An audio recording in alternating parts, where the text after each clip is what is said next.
No airline is safe. Another plane mishap has happened. It wasn't a crash, but another aviation mishap has happened just 3 weeks after the Delta plane landed, flipped over, and exploded on a runway. American Airlines flight was traveling, it was landing in Denver.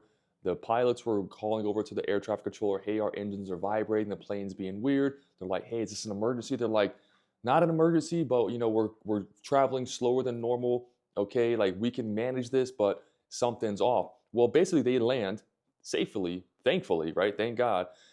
As they land, they're taxiing to the actual airport itself, and the engine catches on fire. Like imagine being on a plane, which traveling is already scary enough for most people. Well before this whole mishap of slew of mishaps started happening, it's already been traumatizing for a lot of people. Now imagine you're landing, you're sitting in your seat, you look out the window, and all of a sudden you see the engine and the wing of this airplane is on fire, because that's exactly what happened. So you have 100+ individuals trying to evacuate the plane. Again, thankfully they were on the ground, but this just goes to show that regardless of how much maintenance, how well you maintain these aircrafts, which are delicate, just in general, that mishaps and things can still happen. So thank God these individuals, they made it safely. They didn't crash, and they're all alive today. There were a few that were hospitalized, but nevertheless,